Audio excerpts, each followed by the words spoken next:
Hello, my name is Lee Taylor, and I really like to knit, so much so that some of my friends call me the Knitwit. I hope you enjoyed today's video and possibly even learned something. So let's get started.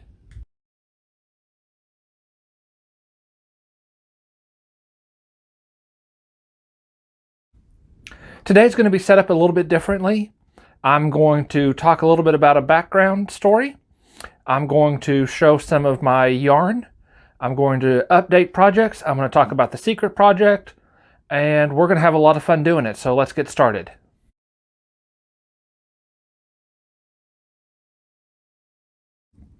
First off, we're going to talk about why I knit, or what I call yarn therapy. Now, last week we talked about how I learned to knit, but this week I want to touch on why I continue to knit. So I knit often. I knit every single day, most of the day when I get the opportunity, and I always call it yarn therapy. And the reason for that is first off, it helps with my hands. I have arthritis in my hands, and the constant movement kind of can help work out some of the stiffness and pain, even if that means jumping up to a larger size needle and thicker yarn. I still try and do at least something every single day. Second off, knitting has been scientifically proven to help with things like stress, anxiety, depression, some of that through seeing something progress and increase upon can help the mood.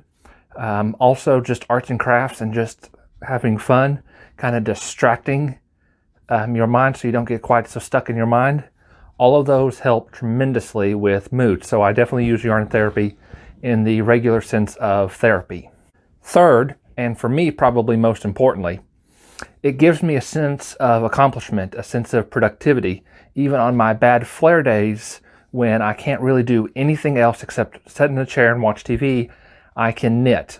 And even though it's perfectly fine and valid to not do anything when you're having a really bad health day, for me, being able to knit and be productive is insanely helpful because I have a lot of bad days. And so not doing anything over that course of time really starts to get to you. So I get to see a project increase and get further and further and further along, and that helps tremendously. So I definitely use yarn therapy as a way of giving myself validation that I am doing good with my time. I'm not just wasting my time doing nothing.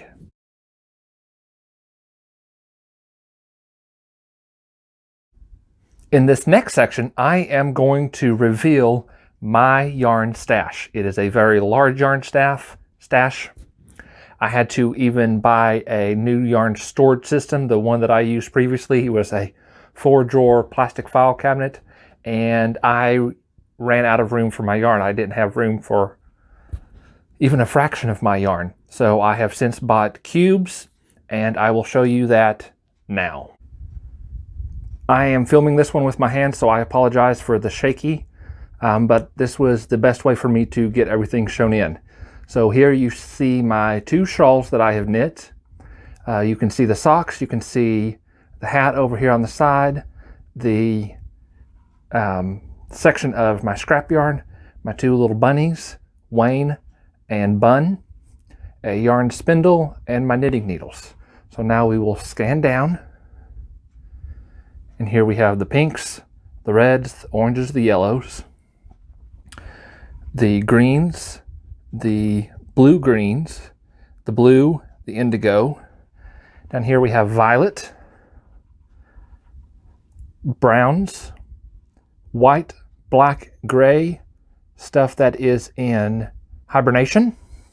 Down here we have all of the multi-wild colors, the 46 limit yarn, the yerba yarn, and over here are a couple of other little projects yarns not to be shown yet. That is my new stash and the new background for filming. So here we have our new background. This is where I will be doing most of my filming. I may switch it up every now and again, but for the most part, this is what you're going to see. So I'm very excited for this. Let's get started going through my yarn stash and looking at what a lot of people would call yarn porn. So first of all, we have the pinks and pastels. So let's get started. A quick disclaimer before we get started showing all these yarns. I have everything written down here below, so if you see me look down, I'm just making sure that I'm giving you all the right information. So without further delay, here we go. So first off in our list, we have this yarn here. This is Universal Yarns Bamboo Pop, just like the one that's in that other shawl, Shoot for the Moon. But this colorway is called Bright Spot. Just some grays and pink. It is a DK weight, 50% cotton, 50% bamboo. And with this, I have 2 little cakes. So I really enjoyed this yarn. I have a general idea of what I want to do with this, but nothing for certain. So we'll see what that turns into. Second off, we have what is called Circus Print. It is a DK. This is actually a baby yarn, not because of the color actually, but because of the way it's constructed and how soft it is. They consider this for babies. The color is called Circus Print. It is a 100% acrylic yarn, so you can knit with it and wash it, throw it in the washer and dryer, and not have to worry about it shrinking and messing up. So a very, very good thing for babies because, you know, accidents do happen and it's easily washed. Next, we have Parfait. Another set of pastel colors, but definitely something that's reminiscent of like a sorbet or parfait. I mean, that is what it's named for. It is the Lion Brand ice cream line, so parfait makes sense, the colors, all of that. It also is a 100% acrylic and is also considered a baby yarn. A DK weight. All of these so far have been a DK weight in the pinks and pastel section, but that changes with this next one. This one here doesn't look like it's much different than this one, size-wise. However, a DK is considered a number 3 weight yarn. The smaller the number, the smaller the thinner the yarn.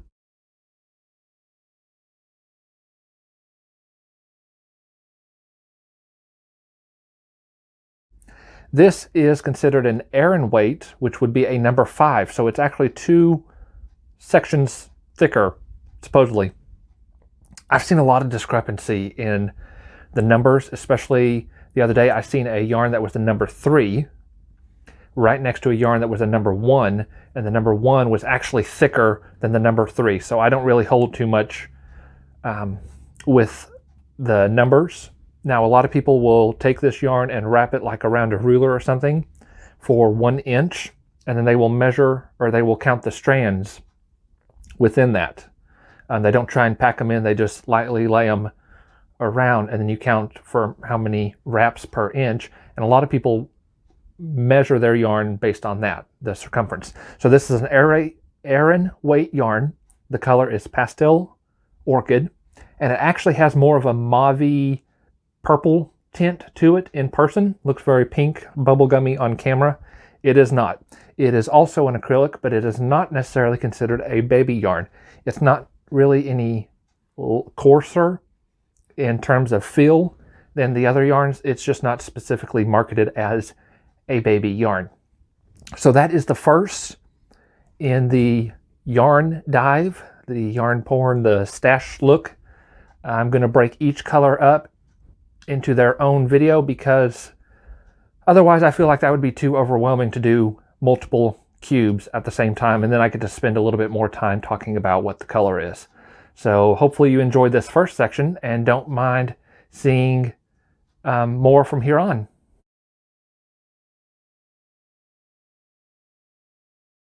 Now we're going to jump in and I'm going to do my project updates. So we're going to start off with the 46 limit. I didn't get very far into this week. But that was by design. I just wanted to get to the end of the skein of yarn. So that was a good stopping spot, so I'm perfectly fine with that. So here it is. This is the 1946 limit, and I know it's not going to all fit on the same screen. I apologize for that, but here we have the limit, and you can see each of these little gold markers marks each day's work. So it's just a big rectangle. There's really not a whole lot to show and ooh and all over. Just know that I got more of it done. Next, we have the yerba, Lee yerba. And on this, I actually got a little bit further along than what I thought I was going to get. So I was actually pleasantly surprised. So here we go with this one. So here, I got the pocket put in. Now I do not have it attached in the back. I just have it pinned. So you can kind of see how it's going to go. Of course, those sides will come down straight, but it's wanting to curl in because it's stockinette, and that's what stockinette does. But you can see a ton of the little white markers, which is my daily work. This, for whatever reason, I just could not gain any real progress with. So this last one, that's actually quite a bit of knitting. But I am pleased with this. When I get done with this panel of it, I may put this off to the side and hibernate it. I have a couple of other projects that I want to start, and I'm not going to be able to wear this until next fall anyway, so there's not a big rush on this. Now we come up to a project that I've not been able to show updates on yet on the channel, but I'm very excited for it. This one you'll only see once every month. I'm pretty sure you can guess what it is. It is the temperature Afghan, also known as Carter to some, and Take My Temperature to all on Ravelry. So here we go. Now I will be able to actually show you a little bit more detail and explain what's going on, which is kind of hard to do in picture and just in text. So I'll show you what we've got here. So the month of April was a pretty warm month. But here is, and you can see how big it is. I cannot fit it all in the same shot. And as you can see, there's a bunch up sections, so it's going to be wide. It's supposed to be about 5 feet wide by about 8 feet long, and here it is running side to side. So the month of April began, let me move this down before I drop stitches because that is a nightmare. I have done that before on this, and it took a good 30 minutes and a lot of self-calming down before I got this all fixed up again. So I'm just going to drape this over my shoulder to kind of show what I'm talking about here. So here, this blue stripe, let me pull over to stockinette so it's easy to see. This blue stripe right here was the first day of the month. So all of this is the month of April, all the way up to this. It's kind of hard to see, but this first little ridge of yellow, that starts May. So you got a little spoiler for May. So as you can see, or may be able to see, there is a darker band of yellow, kind of a, I don't know, a sunflower or a mac and cheese, if you will. That means we hit the 80s. So it is definitely warming up. It felt like it got hot very quickly, but we went from a 30s to 60s, 70s, 60, 70, 60, 50s, 60, 70, 67, and we kind of just jumped back and forth, 60s and 70s. So it actually warmed up a lot more gradually than what we thought, but it just seemed like it got hot very fast. So here on the side, this border here is seed stitch. So you knit one, purl one, knit one, purl one for those 6 stitches. And then when you go on the back side, if it looks like a knit, you purl it. If it looks like a purl, you knit it. And that makes a very bumpy texture. Here we have garter stitch, which looks okay from the front side. When I show you the back side, you'll be able to see that looks much prettier. Here we have stockinette, and this is where you can see the little V's. And each V is a single knit. Each section from black marker, let me back up here, from black marker to black marker is 34 stitches, and I have 7 of those with 6 on either side. So that's 250 stitches that I work across, and then I turn around and work back. So I'm working 500 stitches on this every single day. So more than 3 days back up is a nightmare trying to catch up. So I'm trying to avoid that. Here you can see the little holes that I put in there. That signifies the beginning of the month. So that is done on the very first of the month. So this is the right side, or public side. Has the stockinette where you can see the V's. The wrong side is actually one of my favorite sides, just because of the way the garter does. Let me spin this around here. Again, keep it on the needles. So stockinette on the wrong side looks like that, but here's garter on the wrong side. See those nice pretty ridges? Each ridge is 1 day. It takes 2 passes in garter to make a ridge. And so each day makes 1 ridge. So 500 stitches. So I really like garter. It's very simple. You just knit all the way across and you knit all the way back. You don't have to think about it. Definitely TV knitting. I can watch TV and not have to look at it. Stockinette is also very easy. However, on it, you knit on the right side, and when you turn it around and work back on the wrong side, you purl everything. And that creates a vastly different fabric. Now, for some of you, you may be thinking, well, what if you purled every stitch going across and then turned around and purled everything back? That, surprisingly enough, would also give you garter stitch. So it's just kind of an interesting little thing. If you do the same thing every time, when you're knitting flat, that gives you garter. If you do everything the same way, working in the round like you would for a hat, you end up with stockinette. Honestly, I'm not sure how that happens. I'm just grateful that it does, because I used to absolutely despise purling until I started this temperature afghan, where I had to purl a large section. And then it just became a lot easier, and then now it doesn't bother me at all. And now Yerba Lee Yerba is knit in stockinette, which means you knit the front, turn around, and purl the back. So had I not done this temperature afghan first, I would not have picked this cardigan, because I would have had to have purled, and I don't like to purl. At least I didn't used to. So those are my project updates. Now we're going to kind of sink back closer to the background and talk about the next thing.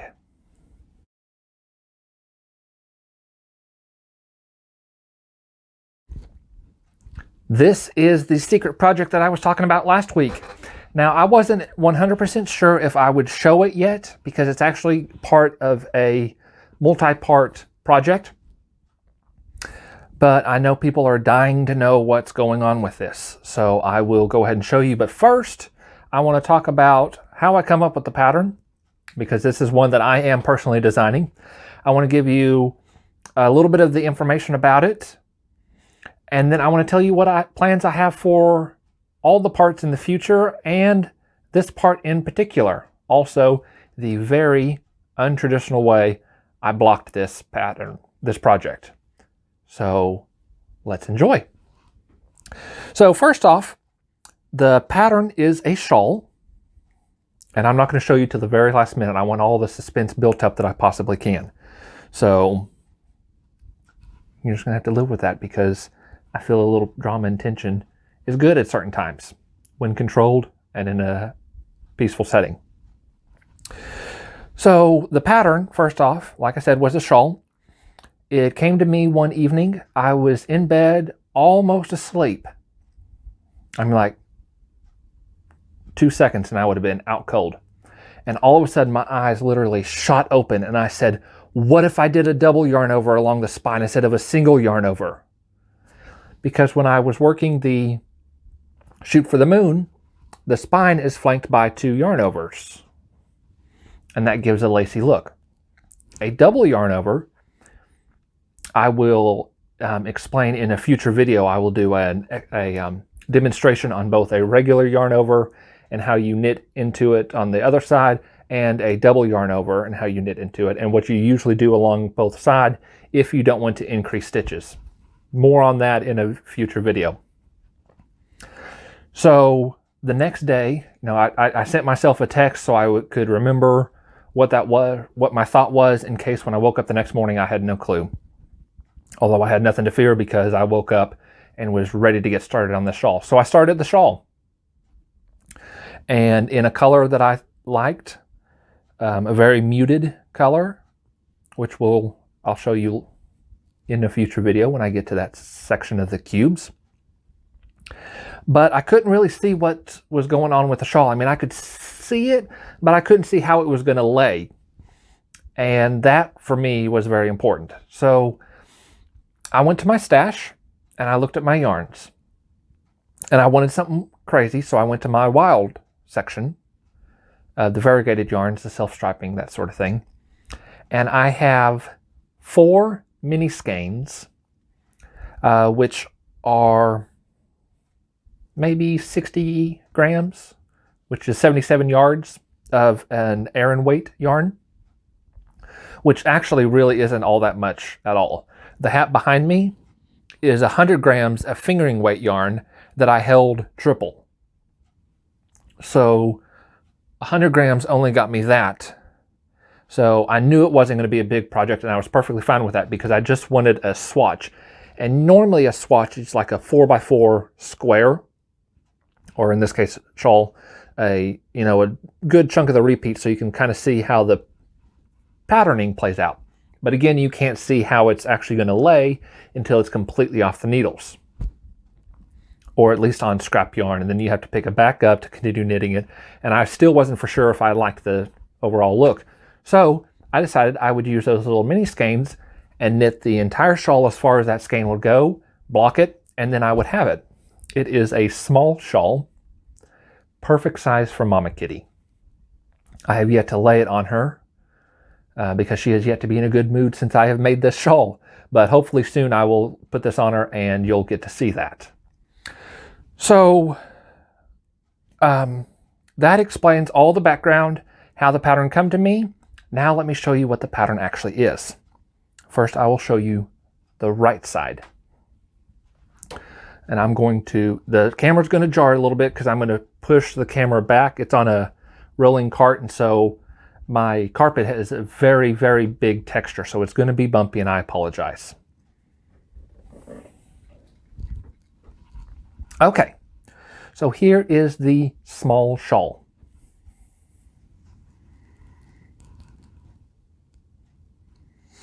This is called a heart-shaped shawl because it's kind of like a crescent-shaped shawl where it's swoopy in the middle, and kind of like a triangle shawl. Now, a true triangle shawl comes out straight like this and actually makes a perfect triangle. A heart shape has that crescent, and so it kind of comes up, and it's very vaguely heart-shaped. So that is the right side. See this, and you can tell that by the very sudden transition of colors. The wrong side, and I use that new little sheep stitch marker that I got with one of the yarns, which I will show you when I get to that cube. But I use the little sheep stitch marker to mark the wrong side. So here's the wrong side. Not a huge difference until you look up close. And you see those little dots of color in the other color lines? That's how you know it's the wrong side on garter when you're adding color. So right side, you get a sudden and abrupt transition. Wrong side, you get the little color blips. Now, I am naming this shawl pattern, not this shawl in particular, but the shawl pattern, Scolopendra. I'm not going to tell you what that means yet. I will in this video, but just not yet. And Mom and Kyle think I am crazy for the reason why I named this what I did. But I personally see it You might not. To each his own. Beauty is in the eye of the beholder. Each person sees art in a different way. But you see that center spine with the double yarn overs? To me, that reminded me of a centipede. So the spine would be the body, and those little lines on the top and bottoms of the yarn over reminded me of the legs. So I looked up what was the prehistoric giant millipede. It was 10 feet long. And it was called Arthroplura, which is a pretty obvious name on what it is. Plur, multiple, arthro, joint. It's a big bug. That doesn't sound very exciting for potential knitters, who 9 times out of 10 are women, so they're not going to want to knit something that's named after a bug. That's obviously named after a bug. So what I did instead was I went and looked up the genus name for centipede, and it is Scolopendra. And I can actually show you how that is spelled. It's backwards, so forgive me. Scolopendra, if you want to look up more information on that. If not, totally fine. It was just, an extra little blurb if you wanted to. So this yarn is knit in an acrylic yarn, because that's what most of my stash is. And that's one of the reasons why I'm doing some of my other little side projects, is I'm trying to bust through all of that and use up that, because I'm not really knitting a whole lot with acrylic anymore. That used to be what I knit all of my hats with, all of my scarves. And while it is warm, it's not as warm as wool can be. So I'm trying to transition from acrylic into wool. So this is knit in acrylic. And usually, I apologize if that messed up the mic when I did that. Usually, when you knit acrylic, to block it, you are going to steam block it. You're going to get your iron, turn it to the hottest temperature, turn on the steam, and you're going to hold it about that far away from the fabric, and you're just going to pump steam and pump steam and pump steam. And you can literally watch the yarn kind of relax and stretch ever so slightly, but you can definitely see it relax. And what you're basically doing is you are very slightly melting the acrylic. Very, very slightly. I mean, acrylic is a plastic, so it will melt.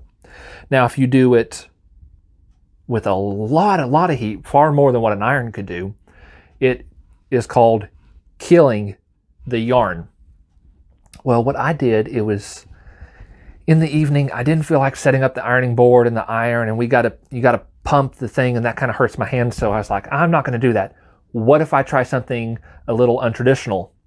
And genius struck once more. So genius struck on the double yarn overs, which again I will explain in a future video. And genius struck again on trying to block it. So what I did was I took Mom's hair dryer, turned it to the hottest setting and the highest, I'm going to say velocity. I know that's not the term, but the highest speed of output. So it's turned up on high speed-wise and temperature-wise. And I laid this out. I didn't pin it necessarily. I mean, I think I did on the second go round, but I just set this out and just blasted it with that high intense heat. And I actually think it got a little hotter than what the iron did, and it blocked amazingly well. I'm not recommending this for everything, but for these little shawls and my swatches, if it's acrylic, I'm going to start using the hairdryer. It's so much easier. It's faster, and it's easier on my hands. So that is Scolopendra. Like I said, I have 3 other mini skeins. And this pattern, I haven't decided for sure what the overall look is going to be. I know it's going to have elements of that, but I'm not sure exactly what it's going to look like. So I have 3 patterns. And I have 3 different options on how I want to knit those patterns. So I'm going to knit all 4 of those mini skeins, each one in their own shawl and each one in a slightly different way, just to see how they turn out. And once I get that pinned down, and the one that I like personally, that is what I will knit with that shawl that I started.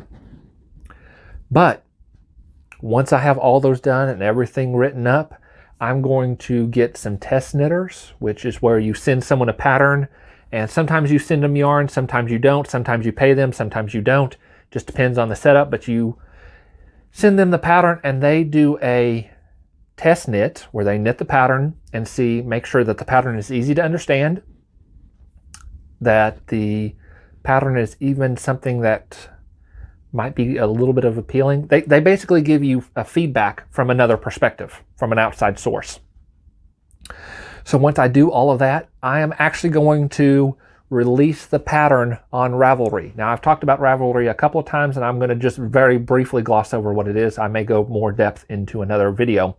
Ravelry is a resource for people who spin yarn, for people who crochet, for people who knit, for people who weave, for people who felt. Anything yarn related, you can use Ravelry for. It's a huge database of patterns and yarns, and you can go in and leave notes. I have sent each of my little people that's watching a screenshot of a page on Ravelry, and on a future video I think I'll actually go through and show you a little bit about what Ravelry is. But through Ravelry you can release patterns. You can either release patterns that people have to pay for, or you can release a free pattern. I am actually going to release a free pattern because when I first started knitting and looking at patterns, I only chose free patterns. One, because I'm cheap, and two, I didn't have a steady income, so it just made sense to do something free. I want this free so that way everybody has access to it.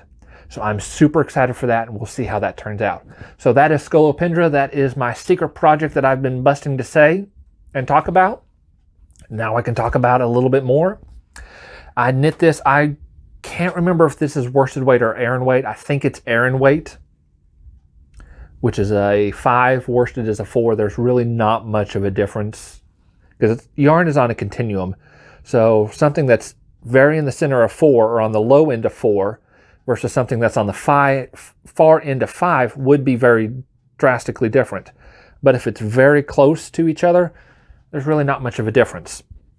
So I knit this on a US 10.5, which would be a 6.5 millimeter needle to give me the drape. And when I mean drape is if you take the fabric and if you just grab it by a little spot, just a little pinch and drop it, see how it just kind of shrinks down to not much? That is drape.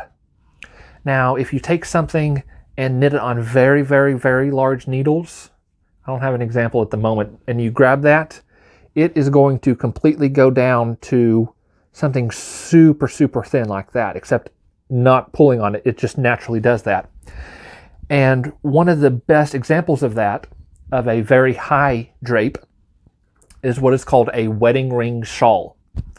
Wedding ring shawls are knit, and they're very big, much bigger than what these are back here, but they're knit with super fine yarn on large needles. And the reason that they're called wedding ring shawls is because you can take the shawl and the woman who knit it or has gifted it can take the shawl and run it through her ring smoothly, and it doesn't catch, it doesn't get tight, it just flows right through it. And a big, big shawl like that, I'm talking like a 4 or 5 feet wide and like 6 feet long, big hunk of yarn through that little shawl is amazing, amazing drape. So I didn't want quite that much for this, but I did want something, that's going to be kind of flowy and all that. So Scolopendra, I'm going to update each video for the next 3 videos on the updates on what the new one looks like. And that is what that is.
I hope you enjoyed today's video. You might possibly have learned something. You might go further and research what I've discussed. And you might have further questions. I would love to hear your questions, comments, thoughts about possible future videos. And so just get with me and let me know what you think, and stay tuned because I have a lot of really cool things in line that's not just the Scolopendra. So stay tuned and thanks for watching.